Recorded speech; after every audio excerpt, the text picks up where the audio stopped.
Hello दोस्तों, आप सभी का मेरे चैनल में एक बार फिर से स्वागत है। आइए आज की कहानी शुरू करती हूँ। कमला घर की बड़ी बहू है, हिंदी मीडियम की पढ़ी, बेहद सौम्य, सरल, सीधी सादी और सभी को जोड़कर चलने वाली, सास ससुर की सेवा करने वाली थी। कमला जब से शादी करके गुप्ता परिवार में आई थी, तभी से गुप्ता परिवार को ही अपना सब कुछ मानकर रात दिन सभी की सेवा में जुट गई थी। बड़ी बहू के फर्ज निभाया था उसने बहुत अच्छे से। कमला का पति सूरज एक मामूली सी छोटी सी कंपनी में काम किया करता था। वह ज़्यादा पढ़ा लिखा नहीं था, इस कारण उसे कोई अच्छी नौकरी नहीं मिली थी। लेकिन कमला के ससुर जी मिलिट्री से रिटायर्ड थे, तो उनका रुतबा अलग था। कड़क स्वभाव और नियम पूर्वक जीने वाले व्यक्ति थे।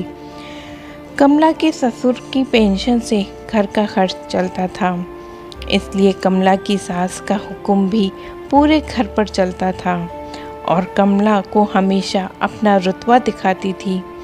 घर में कमला का पति सूरज वही करता था जो उसकी माँ कहती, और हर दिन अपने पति के पैसों का धौंस उसकी सास अपनी बहू को दिखाती थी। कमला दुखी तो बहुत होती थी, पर घर को जोड़ के रखना उसके मायके से सीखा था। बिना कुछ भी कहे चुपचाप सास ससुर की सेवा, ननद के घर आना जाना, लेना देना, सब कुछ वही करती थी। बेटा होने के बाद भी कमला के जीवन में कुछ नहीं बदला, बल्कि उसकी जिम्मेदारी और काम दोनों ही बढ़ गए। बच्चे को स्कूल भेजना, घर का काम, खाना पीना सारे ही बेचारी अकेले किया करती थी। देखते देखते इसी बीच दोनों देवरों की शादी हो गई। देवर की शादी होने के बाद दोनों ही देवरानी शादी के पहले से ही नौकरी करती थी और इंग्लिश मीडियम में पढ़ी लिखी होने के कारण वो होशियार भी थी। घर के काम काज से उन दोनों को कोई मतलब नहीं था और यह कमला की सास ने उन दोनों नई बहुओं से करने के लिए भी कुछ नहीं कहा। दोनों सुबह उठकर नाश्ता पानी किया करती थी और सीधे ऑफिस चली जाती थी। दिन भर सारा काम अकेले कमला के हिस्से रहता। अगर कमला कुछ कहना भी चाहती थी तो सास ताना मार देती थी, तुम घर में पड़ी पड़ी दिन भर करती ही क्या हो? वो दोनों तो 20-20 हजार कमा कर ला रही हैं। अपनी देवरानियों से मेल मिलाप बनाकर चलो। सास की रोज रोज के ताने से थककर कमला बेचारी चुपचाप अपना मन मारकर जिंदगी को बिना किसी उम्मीद के जिए जा रही थी। अब धीरे धीरे हालात ऐसे हो गए थे कि देवर और देवरानी दोनों ही कमाने की वजह से कमला और सूरज की स्थिति घर में और ख़राब हो गई थी, क्योंकि कमला घर में काम करती थी और सूरज बहुत कम पैसे कमाता था। संयुक्त परिवार में जो पैसे कमाता है उसी की इज्जत होती है।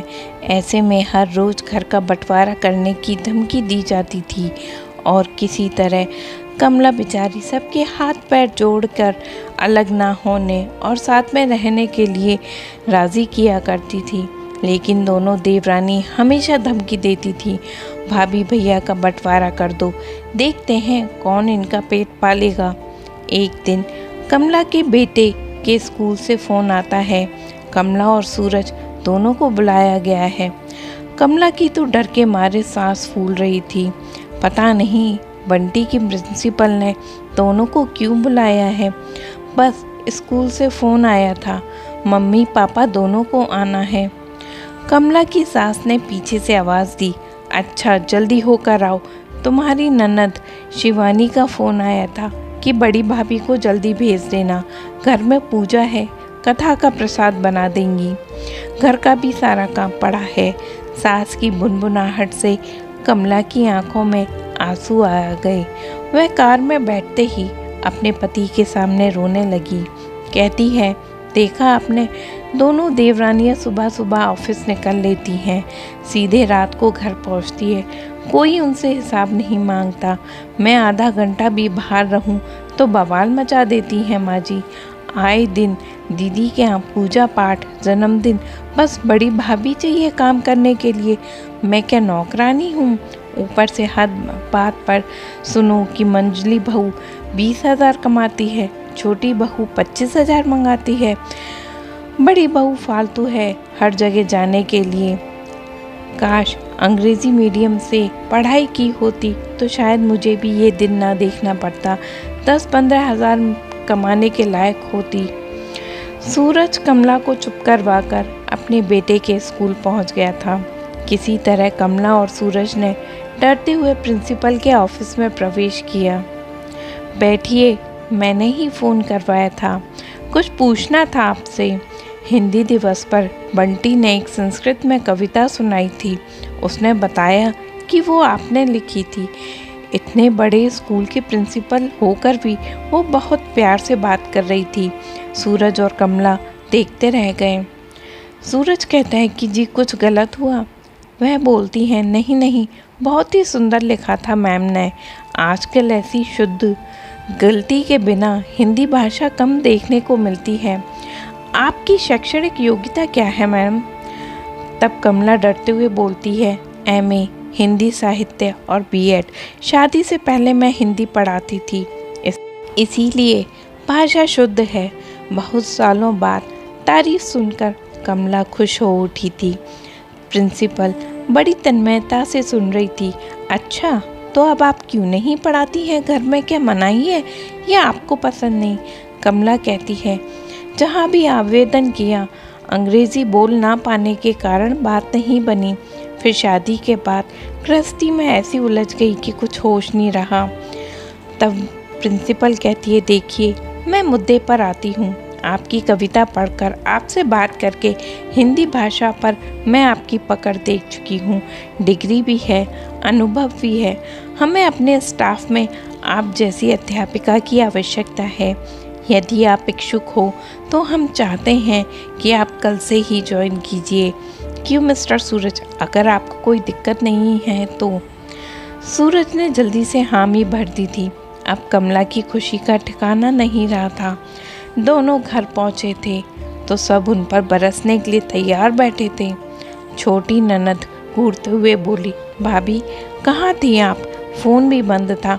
माँ ने ही रोटी सेक कर पापा को खिलाई। दीदी के अभी तो जाना है आपको। सूरज ने मुस्कुराते हुए कमला को अपने पास बैठाया और बोलता है, कमला शिवानी के घर प्रसाद बनाने नहीं जाएगी, सर्टिफिकेट वगैरह जमा कराने हैं। मम्मी, इसकी बंटी के स्कूल में नौकरी लग गई है। सभी चौंक गए थे। सास परेशान, अब तो सारी रिश्तेदारियां संकट में पड़ जाएगी। अब तुम नौकरी अब छोटी मोटी 3-4 हज़ार के लिए कहाँ भटकोगी? हट छोड़ो इस नौकरी वोकरी को, सास झिलझिलाकर बोलती है। तब वह बोलता है, कोई छोटी मोटी नौकरी नहीं है। 12वीं क्लास के बच्चों को हिंदी पढ़ानी है। 50,000 का वेतन मिलेगा आपकी बड़ी बहू को। आप दिल से खुश होइए और आशीर्वाद दीजिए। आप क्या था, देवरानी और सास को तो काटे हो तो खून नहीं। उनके चेहरे देखने वाले थे। अब जैसे कभी बंटवारा करने का उनके मन में दिमाग में ख्याल आएगा ही नहीं। अब कमला, जो अब तक सबकी नौकरानी थी, सबकी चहेती भाभी हो गई थी। सब जल्दी से कमला के आओ भगत में लग गए थे, यहाँ तक कि उसकी सास भी। दोस्तों, अगर ये कहानी आपको पसंद आई हो तो जल्दी से लाइक एंड सब्सक्राइब ज़रूर करिएगा। हम जल्दी मिलेंगे एक नई कहानी के साथ।